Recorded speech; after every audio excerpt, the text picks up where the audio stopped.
Bismillahirrahmanirrahim. Assalamualaikum warahmatullahi wabarakatuh. Waalaikumsalam. Alhamdulillahilladzi amarna bil ittihad wal i'tisam bihablillahil matin. Nashhadu an la ilaha illallah iyyahu na'budu wa iyyahu nasta'in wa nusalli wa nusallimu ala nabiyyina Muhammadin sallallahu alaihi wasallam al-mab'utsu rahmatan lil alamin. Allahumma arhamna bil Qur'an waj'alhu lana imama wa nura wa huda wa rahmah. Allahumma dzakkirna minhu ma nasina wa 'allimna minhu ma jahilna warzuqna tilawatahu ana al-laili wa atrafan nahar waj'alhu lana hujjatan ya rabbal alamin. Allahumma inna nas'aluka ilman nafi'a wa rizqan wasi'a wa shifaa'an min kulli da'in bi rahmatika ya arhamar rahimin. Allahumma faqihna fid din wa 'allimna at-ta'wil bi rahmatika ya arhamar rahimin. Amin amin ya rabbal alamin. Ma'asyiral muslimin wal muslimat arsyadakumullah. Kita lanjutkan membaca surah Al-Baqarah ayat 92 sampai ayat 94. Surah Al-Baqarah ayat 92 sampai 94.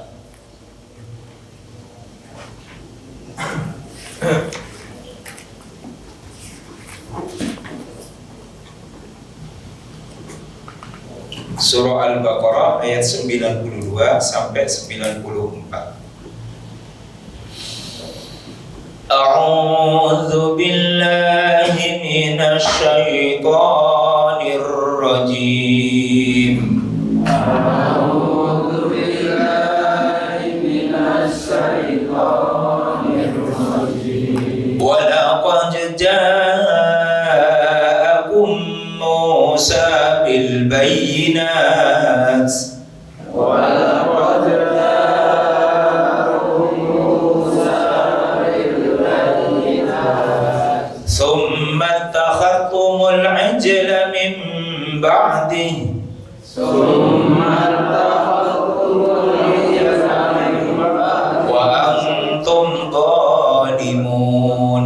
wa antum zalimun. Wa idh akhadna mitsaqakum wa rafa'na fawqakumut tur Wa idh akhadna mitsaqakum wa rafa'na fawqakumut tur khudhu ma atainakum biquwwatin wasma'u. Khudhu ma atainakum biquwwatin wasma'u. Qalu sami'na wa 'asayna Qalu sami'na wa ata'na wa ushribu fi qulubihimul 'ijla bikufrihim wa usrifu fi qulubihim al-'ajla. qul bi'sa ma ya'murukum bihi imanukum Qul bi'sa ma ya'murukum bihi imanukum in kuntum mu'minin. in kuntum mu'minin. Qul in kanat lakumud darul akhiratu 'inda Allahi khalisatan min dunin nas Qul in kanat lakum ad-darul akhiratu 'inda Allahi khalisatan min dunin nas. fatamannawul mauta in kuntum sadiqin.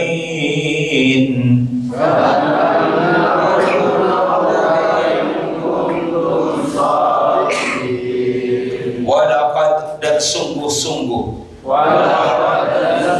ja'akum datang kepada kalian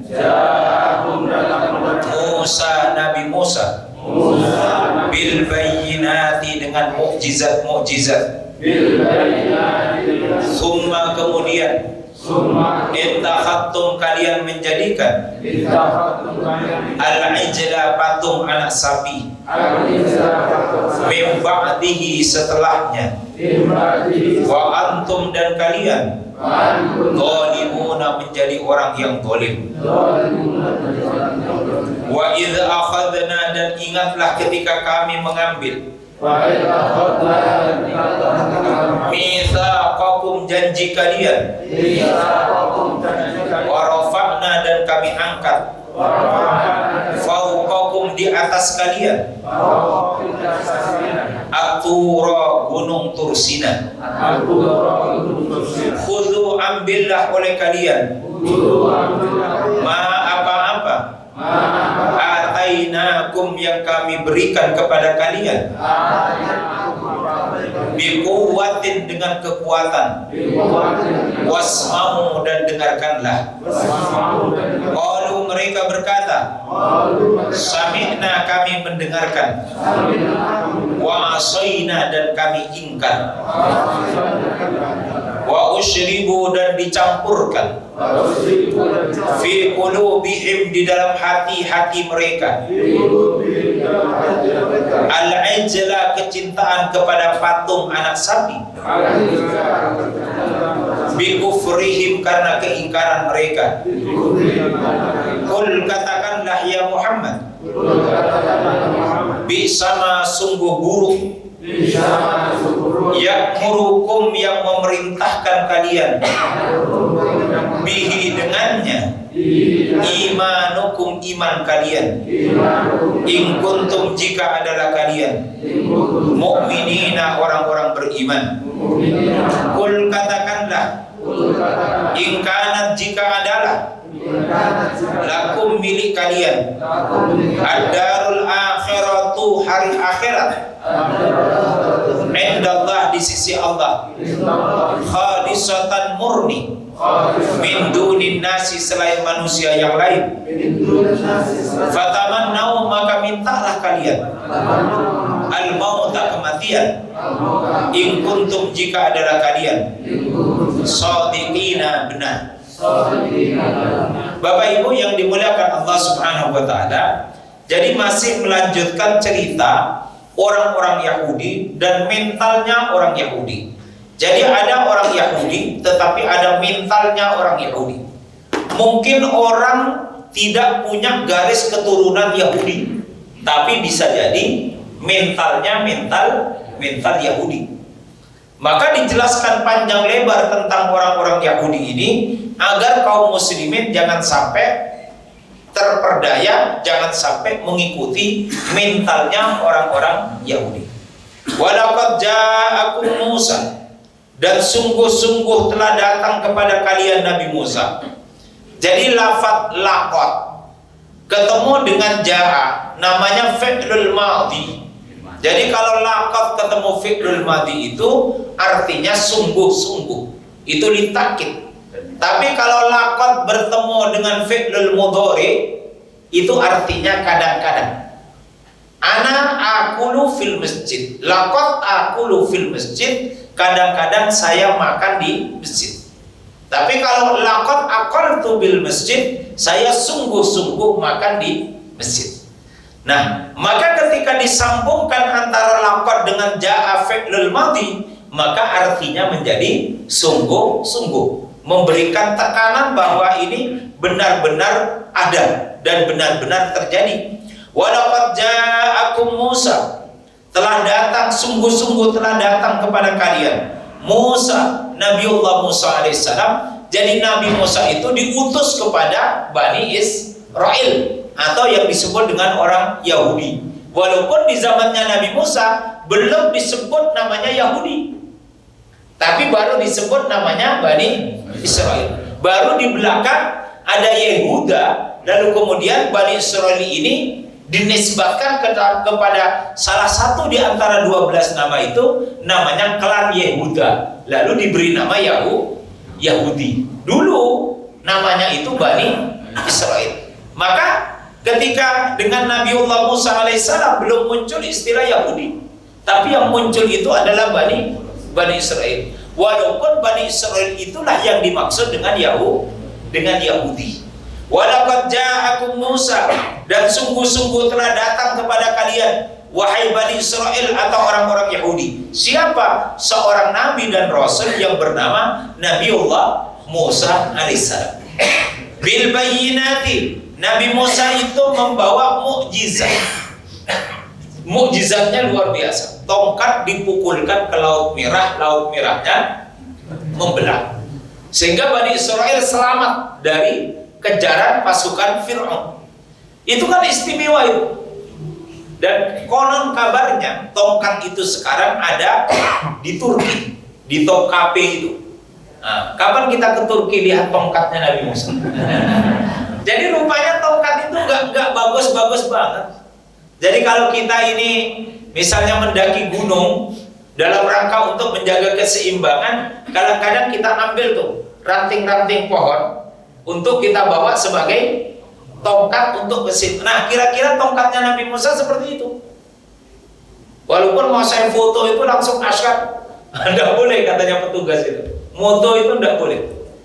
Saya bayangkan kalau itu saya bawa ke Madura kan lumayan tuh. Saya pukulkan ke Laut Madura itu kan enak tuh. Tapi kan bukan masalah tongkatnya, karena yang membawanya itu Nabiullah Musa alaihissalam.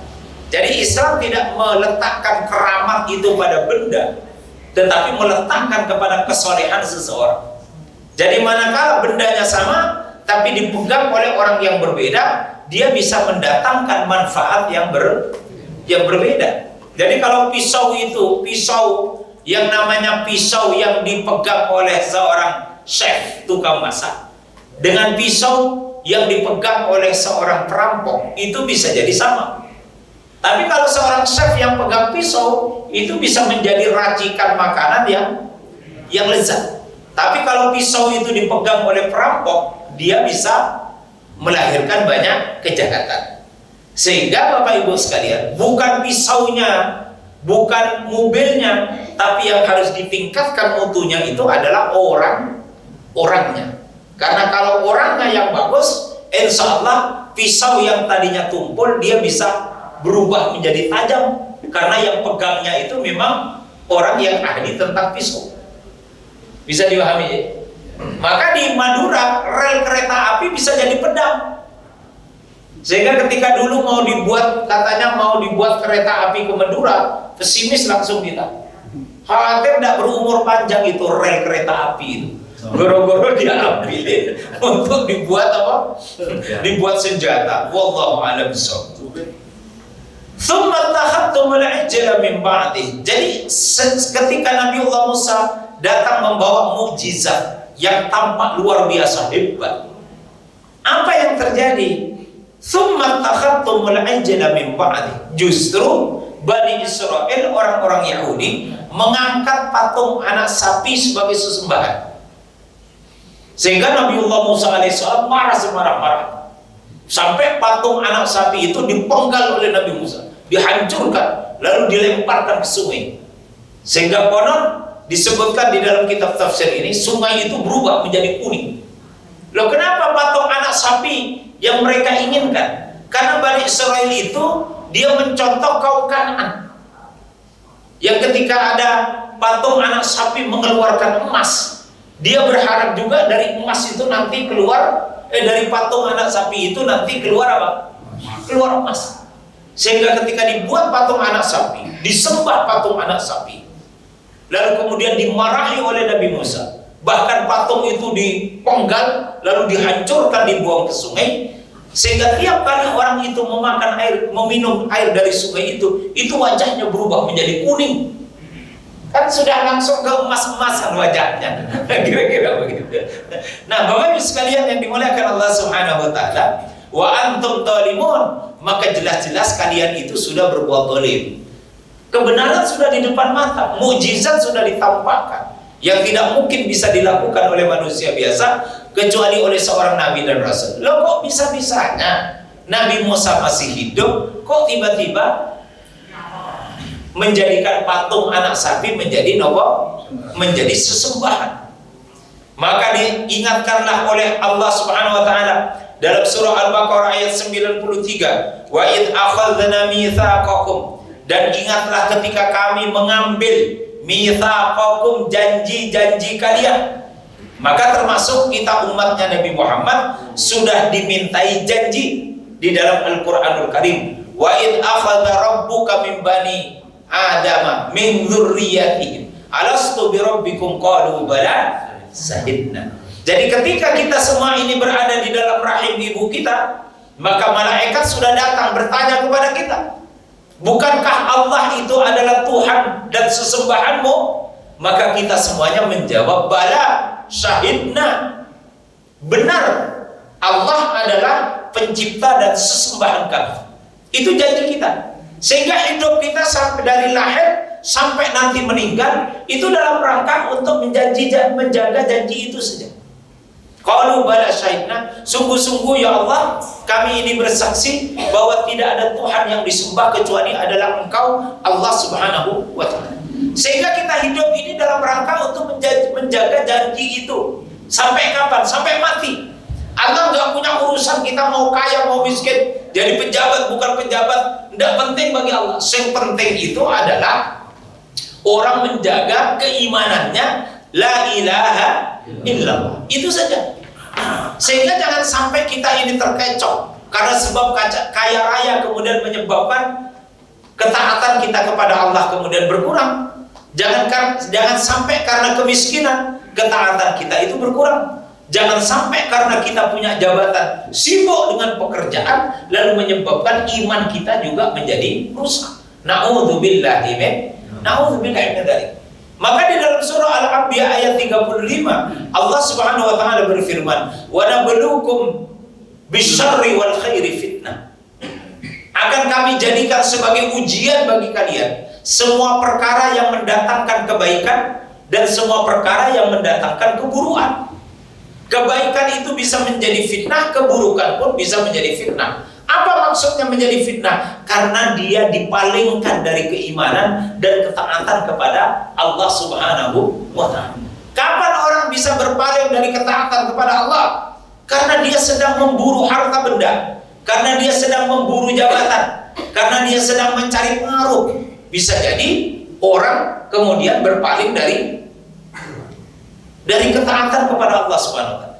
Bisa jadi dulu dia menjadi aktivis mahasiswa, lalu kemudian dia demo ke jalan-jalan mengatakan ganyang KKN, hancurkan KKN, korupsi,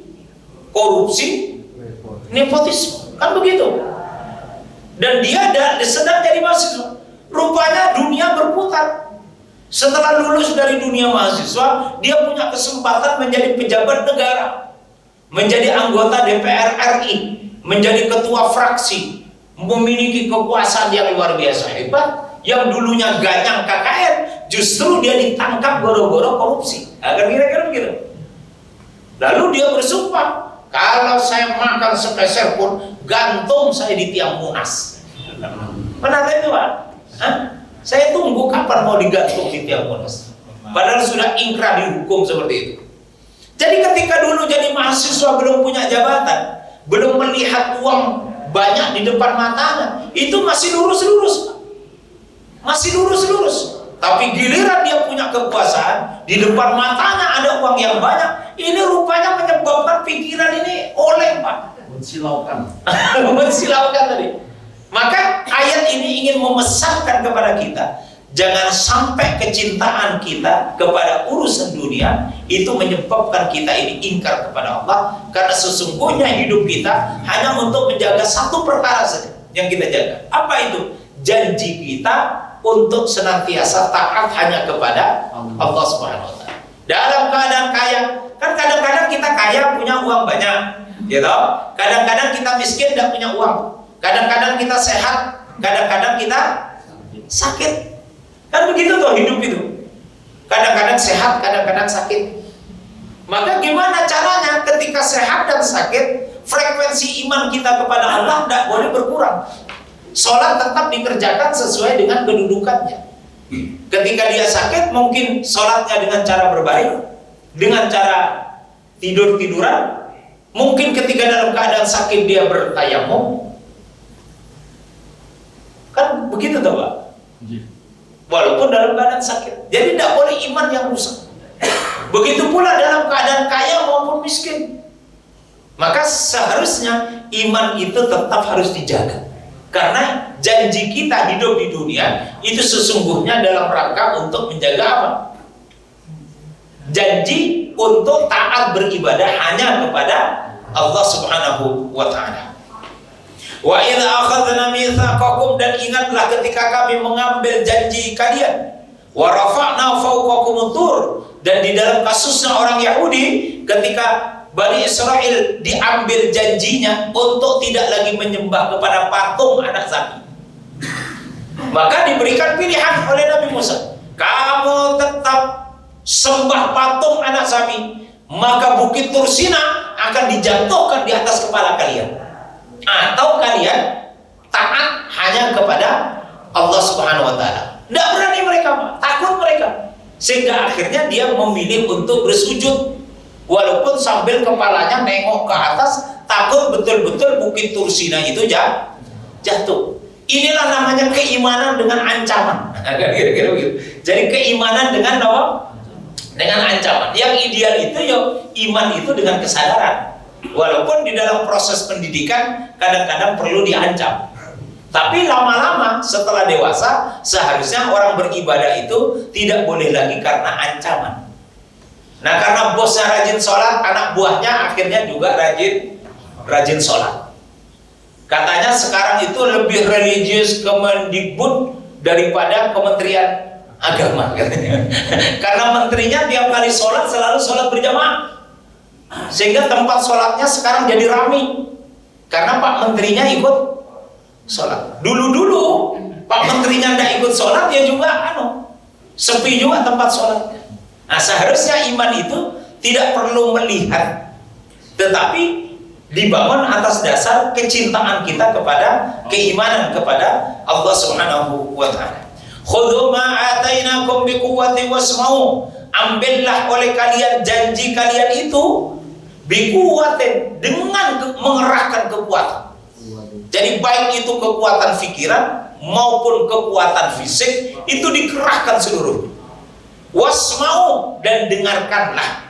Wasma'u itu dengarkanlah dengan penuh ketaatan.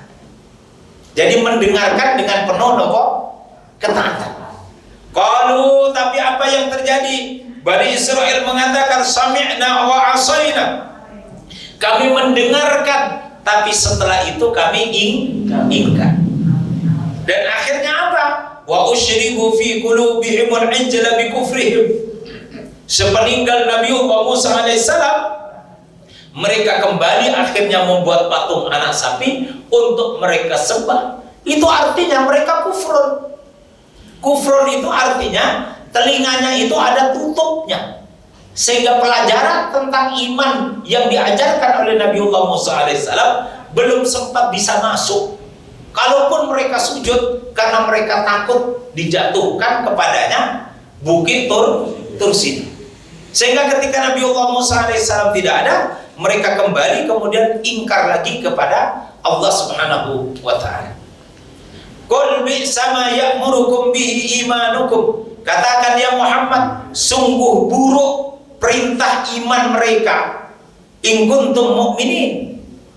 Kalau kalian ini termasuk orang-orang beriman, seharusnya kalian istiqomah beriman kepada ajarannya Nabiullah Musa alaihissalam. Jadi itulah Bani Israel. Jadi kalau di depan nabinya mereka mengatakan beriman karena takut dijatuhi bukit Tursina, tapi kalau sudah ada di belakangnya dia ingkar kepada Allah, itu mentalnya Yahudi. Mentalnya Yahudi. Kalau di depan bosnya dia bekerja rajin, kalau bosnya pergi dia leye-leye sambil ngerokok. Nah, itu mental Yahudi. Kalau lagi suaminya di rumah, wah istrinya santunnya setengah mati. Giliran suaminya pergi keluar kota, rock and roll. Nah, itu mental Yahudi itu. Seharusnya ya sama. ada suami, tidak ada suami, ya dia tetap menjadi istri yang salehah. Atau sebaliknya, mau ada istri, tidak ada istri, suami itu tetaplah jadi suami yang saleh. Tapi kan kadang-kadang tidak begitu. Di depan istrinya kelihatan orangnya santun, lembut, giliran istrinya tidak ada, rock and roll tadi. Naudzubillahi min. Jadi itulah iman yang diajarkan oleh Allah kepada kita, bahwa iman itu adalah hubungan seorang hamba dengan Allah Subhanahu wa Ta'ala. Fungsi para nabi dan rasul menjelaskan apa makna dari keimanan itu. Tetapi iman di dalam jiwa kita itu hubungan antara kita dengan Allah Subhanahu wa Ta'ala. Dilihat tidak dilihat, di depan atau di belakang, seharusnya iman itu terjaga dengan baik. Sampai kapan? Sampai sakaratul maut. Karena tugas kita hidup di dunia ini ternyata hanya satu saja. Apa itu? Menjaga, memastikan ketaatan kita kepada Allah terpelihara dengan baik sampai akhir hayat. Dinamika kehidupan ya macam-macam. Ada orang berkarir di militer, ada orang berkarir di perkantoran, ada orang berkarir di dunia bisnis. Kan macam-macam, Pak. Nah, itu dinamika hidup. Tetapi semua dinamika hidup itu porosnya hanya satu. Apa itu? Ketaatan kepada Allah Subhanahu wa Ta'ala, dipastikan sampai akhir hayatnya nanti dia tetap dalam keadaan berpegang teguh pada keimanan yang kokoh itu. Maka selamat dia dunia akhirat. Menyangkut profesi di dunia, ya silakan. Mau jadi anggota dewan, monggo. Mau jadi bupati, monggo. Jadi gubernur, ndak apa-apa. Mau jadi apa? Jadi petani, silahkan.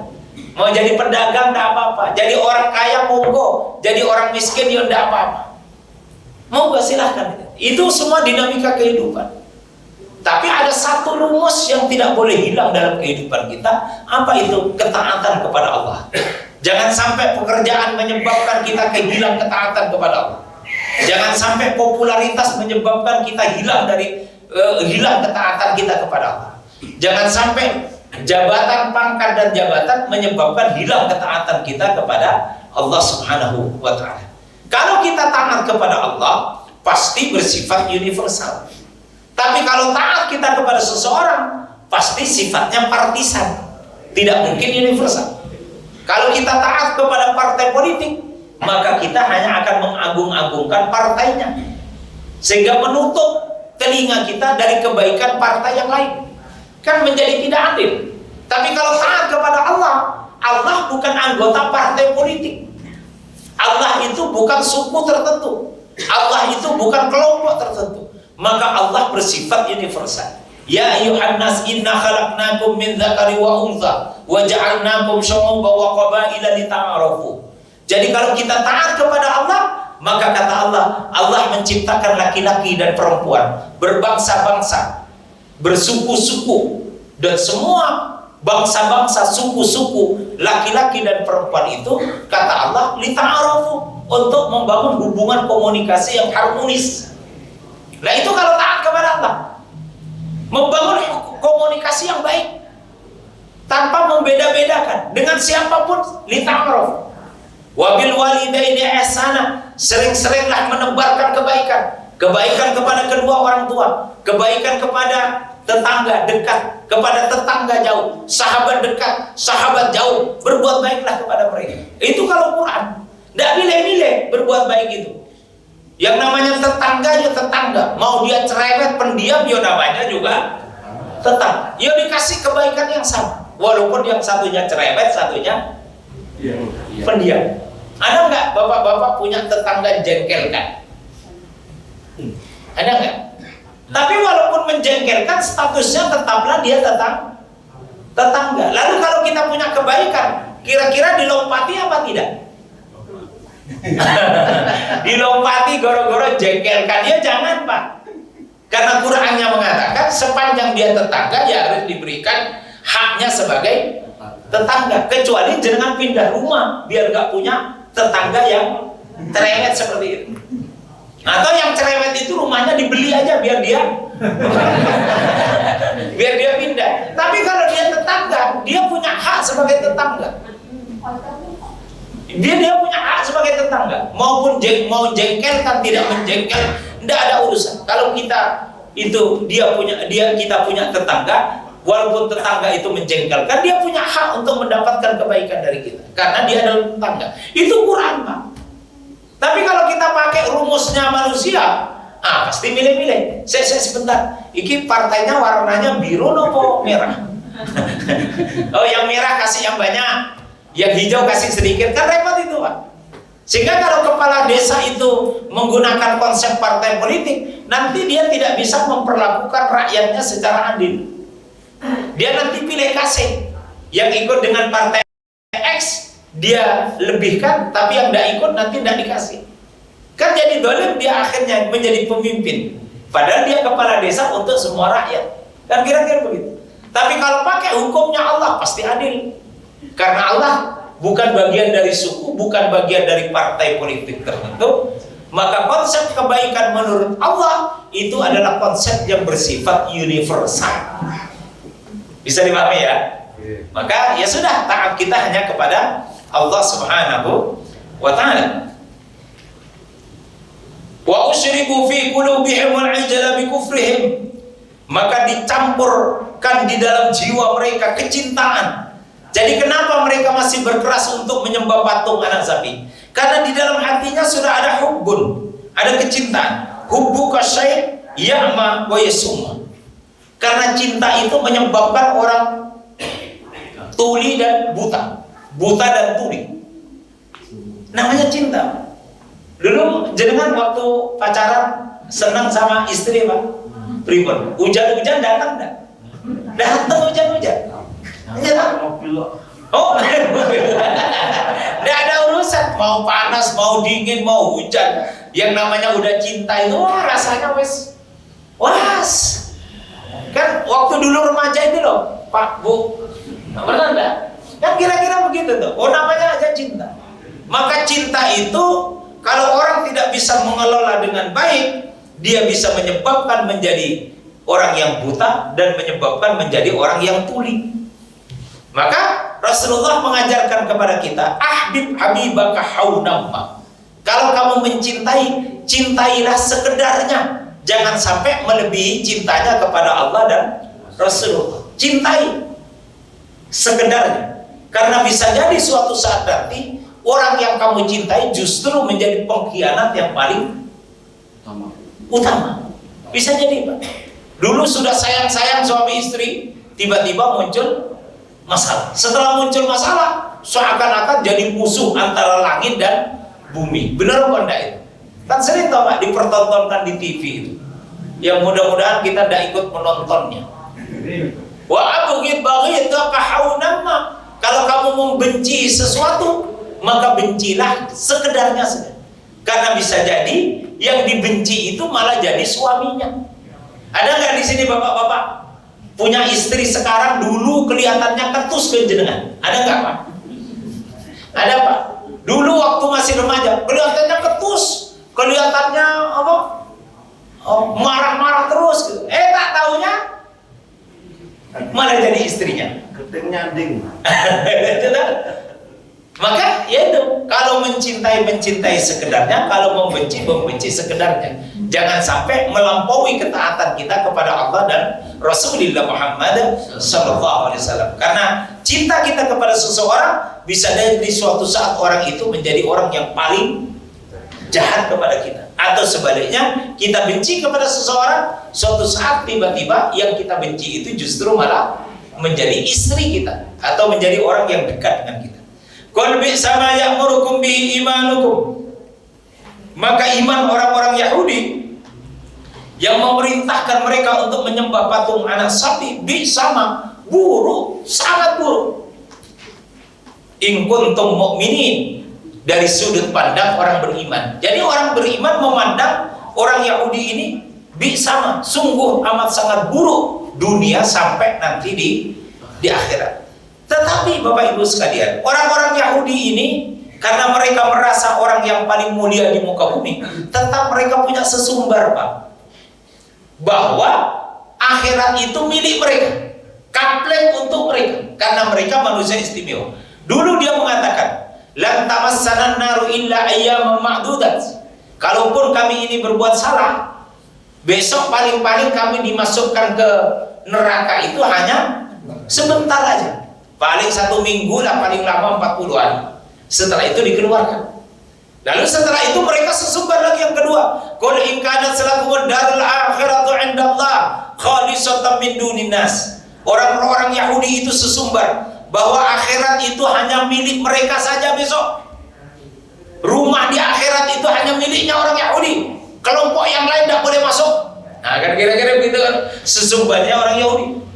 Maka dikatakan oleh Allah, "Fatamannaul mauta in kuntum shadiqin." Hei Muhammad, kalau memang mereka merasa bahwa akhirat itu milik mereka, surga hanya milik mereka, sampaikan kepada mereka, "Fatamannaul mauta in kuntum shadiqin." Kalau memang benar akhirat itu milik kalian, surga itu milik sekalian, maka berharaplah segera datang sakaratul maut kepada kalian kalau memang apa yang kalian sampaikan itu adalah kebenaran. Kan begitu toh Pak? Jadi kalau Bapak Ibu dijamin jadi ahli surga, kira-kira pengen cepat masuk surga apa tidak Pak? Hah? Pengen apa enggak? Kalau diberi keterangan, kalau diberi penjelasan bahwa surga di akhirat itu besok, level kenikmatannya itu 99%. Sementara kenikmatan di dunia ini hanya 1%. 1% saja kita udah merasakan nikmat luar biasa. Makan tengkleng, sate, apalagi? Itu rasanya wes nikmat luar biasa. Coba bayangkan kalau Allah nanti berikan kenikmatan level 99%. Maka disebutkan di dalam banyak hadis, kemudian disebutkan juga di dalam Al-Quranul Karim, kenikmatan level 99 itu semua perasaan baik kita, semua perasaan baik kita, atau bayangan tentang kebaikan, atau bayangan tentang yang lezat, itu akan muncul secara fisik di depan mata kita. Pak, menurut jenengan, tidak usah terpengaruh dengan yang ada sekarang. Pak, istri yang ideal menurut jenengan, satu, tinggi nopo pendek? Tinggi. Putih nopo gelap? Putih. Mancung nopo pesek? Mancung. Jelas tak Pak? Pertanyaannya, dapatnya sekarang seperti kriteria itu apa enggak? Kan belum tentu dapat Pak. Tapi di dalam dunia bayang-bayang kita punya idealita tentang yang cantik itu, yang tinggi, yang putih, yang mancung. Tapi sosok yang datang itu pesek Pak. Benar apa enggak? Karena kepentingan hidup kita harus segera punya istri, akhirnya kita mempertimbangkan. Walaupun belum seideal yang dibayangkan, wis rora opo daripada nggak menikah, akhirnya nggak masalah. Tetapi istri kita itu belum tentu cantik di dalam dunia bayangan kita. Jadi aku yo dulu pengen cari sing mancung, tapi dapetnya pesek. Dulu pengennya tinggi, tapi saya datang pendek. Nah, Bapak Ibu sekalian, kalau kita mendapatkan kenikmatan akhirat yang 99, baru bayangkan tinggi, mancung, putih, itu orangnya langsung datang Pak di depan jenengan. Langsung tidak ada Pak di depan jenengan. Namanya wahurun ain itu. Jadi baru jenengan duduk ya. Wah, aku jadi pengen sing tinggi, sing mancung, sing putih. Wajahnya sing roto bunder. Itu kalau bayangkannya di surga Pak, yang jenengan bayangkan itu langsung datang tuh, Mas, aku yang jenengan impikan toh. Langsung gitu Mas. Langsung begitu.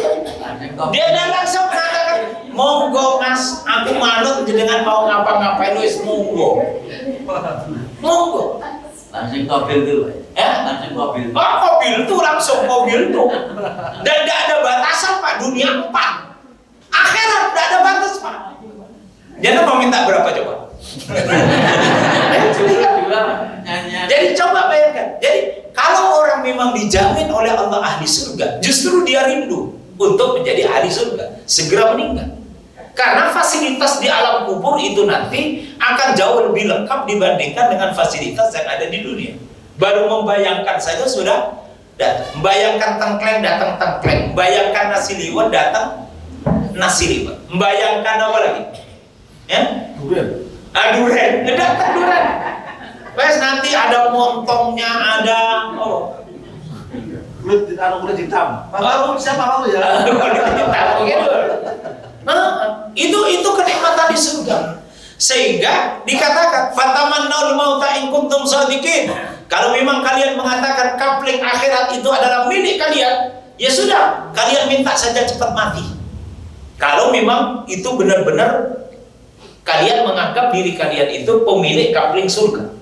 Wala yatamannahu abadan bima qaddamat aydihim. Tetapi yang terjadi justru mereka takut mati. Justru malah takut, tidak berani mati. Kenapa? Bima qaddamat aydihim, karena mereka merasa banyak dosa. Jadi orang yang takut bertemu dengan sakaratul maut itu bisa dipastikan di dalam mafhum ayat ini dia punya banyak dosa. Bapak-bapak, kalau nanti pulang pengajian malaikat mau datang, jenengan ridho apa enggak? Ridho. Nah, ridho ada 2 orang Pak. Yang lain-lain ini banyak dosa. Banyak dosa Pak. Saya nggak tahu dosanya apa. Banyak dosa. Wallahu alimun bidzalimin. Allah Maha mengetahui kepada orang-orang zalim. Jadi yang terpenting bagi kita setelah kita menjaga ketaatan kepada Allah, yang kedua keyakinan bahwa kita ahli surga. Itu yang kedua Pak. Harus punya keyakinan kita ahli surga. Kalau nggak yakin menjadi ahli surga, itu berarti banyak dosa. Kalau banyak dosa, takut mati. Ibu-ibu tak tawarin pulang pengajian, malaikat mau datang, kira-kira ACC apa enggak? Enggak ACC, karena banyak dosa. Itulah enaknya jadi ustaz. Ustaznya sing nanya, jamaahnya ndak usah nanya. Lalu ustaz ribut. Jadi bisa dipahami Bapak Ibu sekalian. Maka yang kedua, tugas kita adalah membangun keyakinan bahwa kita ahli surga. Itu penting agar kita tidak merasa takut dengan sakaratul maut. Orang yang takut dengan sakaratul maut menunjukkan dia punya banyak dosa. Ya saya nggak tahu dosa jenengan nopo yang menyebabkan tidak berani dan bertemu dengan sakaratul maut. Saya tidak ngerti. Masing-masing pasti punya dan menyimpan file tentang perbuatan yang menyebabkan kita tidak berani bertemu dengan sakaratul maut. Sangunya kurang oke. Sangunya kurang oke. Padahal umur sudah 67. Terus mau sampai kapan kalau sangunya kurang oke begitu kan? Tidak rampung-rampung. Maka hadis Nabi mengatakan, 1, kalau sholat 5 waktunya dijaga. 1, kata Nabi ini. Sahabat bilang nih, ya Rasulullah, kalau saya mati sekarang boleh nggak saya yakin ahli surga? Lalu kata dia, ya Rasulullah, di dalam hidup saya 1, sholat 5 waktu saya jaga. Puasa Ramadan saya tunaikan dengan baik. Cari sumber rezeki yang halal. Semua perkara yang haram saya singkirkan jauh-jauh. Kalau perbuatan saya hanya 4 ini saja, bolehkah saya yakin kalau saya meninggal sekarang saya ahli surga? Lalu apa jawabnya Nabi? Naam, iya. Jadi Bapak Ibu tinggal cross check aja pada diri masing-masing. 1, sholat 5 waktu istiqomah kita jalankan apa tidak? Oh sudah, alhamdulillah. Yang kedua, nopo puasa Ramadan sudah dijalankan? Dijalankan, alhamdulillah. Yang ketiga, cari rezeki, harta yang masuk di dalam pundi-pundi kekayaan kita itu dipastikan semua harta halal atau tidak? Hah? Maka seorang istri jangan hanya sekedar menerima uang banyak dari suaminya, tapi memastikan uang itu semuanya uang halal. Lalu yang keempat, semua perkara yang haram di dalam lingkungan kehidupan kita itu dibuang jauh-jauh, ditinggalkan. Nah kalau itu yang kita lakukan, maka kata Rasulullah, berarti orang itu harus yakin dia ahli surga. Kalau kita ahli surga, nanti masuk surga, tidak usah khawatir. Wala taqulu liman yuqtalu fi sabilillahi amwatun bal ahyaun. Jangan menganggap orang mati itu mati. Tidak, orang mati itu tetap hidup. Karena kita ini memikirkan mati itu seakan-akan nanti masuk liang lahat lalu kumpul dengan, enggak, orang mati itu hidup. Walakin latas, tetapi kalian tidak bisa merasakan gimana cara mereka hidup, tapi mereka hidup.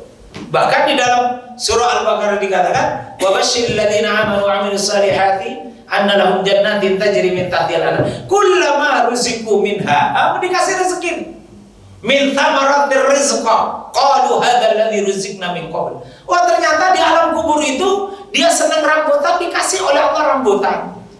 Senang tengkleng, dikasih tengkleng. Lalu gitu, ayatnya begitu. Loh ya, saya tidak iso memastikan. Saya hanya merasa yakin dengan ayat Quran. Wong saya belum pernah mati. Nah, kalau saya udah masuk alam kubur kemudian bangkit kembali lalu cerita mungkin. Tapi kan persoalannya tidak ada saksi. Saksi tidak ada. Kalau bapak ibu tidak percaya, ya tidak. Untuk bisa mengalami. Jadi tidak usah khawatir, tenang saja. Yang penting sholat 5 waktu dijaga, puasa Ramadan dijaga, pastikan rezekinya rezeki yang halal. Ya. Lalu kemudian yang ketiga, yang keempat, semua perkara yang haram ditinggalkan. Misalnya cekcok sama tetangga halal apa haram, berarti tinggalkan. Ngerumpi ngomongin orang halal apa haram, haram, tinggalkan. Apa lagi? Terus istri bentak-bentak suami halal apa haram? Halal apa haram, Bu? Ya harusnya jangan bentak-bentak. Ya intinya begitu aja.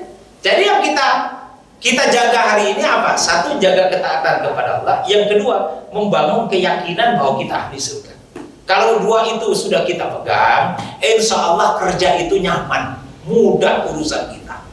Dan kalaupun dekat dengan sakaratul maut, tidak ada rasa takut karena kita ini ahli surga. Ini saja yang bisa kami sampaikan. Mudah-mudahan bermanfaat. Ada pertanyaan? Ada? Cukup ya? A'udzubillahi minasyaitonirrajim. Bismillahirrahmanirrahim. Hamdan syakirin hamdan naimin hamdan yuwafi ni'amahu yukafi mazida. Rabbana lakal hamdu kama yanbaghi li jalali wajhikal karim wa 'azimi sultanik bi rahmatika ya arhamar rahimin. Allahumma rabbana la tuzigh qulubana ba'da idh hadaitana wa hab lana min ladunka rahmah innaka antal wahhab bi rahmatika ya arhamar rahimin. Ya Allah ya Rahman ya muqallibal qulub tsabbit qulubana ala ta'atika bi rahmatika ya arhamar rahimin. Allahumma rabbana atina fid dunya hasanah wa fil akhirati hasanah wa qina adzaban nar wa qina adzaban nar wa qina adzaban nar wa adkhilnal jannata ma'al abrar ya aziz ya ghaffar bi rahmatika ya arhamar rahimin. Subhana rabbika rabbil izzati amma yasifun wa salamun alal mursalin walhamdulillahi rabbil alamin. Amin amin ya rabbal alamin. Demikian yang bisa kami sampaikan, kurang lebihnya mohon maaf. Billahi taufiq wal hidayah. Wassalamualaikum warahmatullahi wabarakatuh.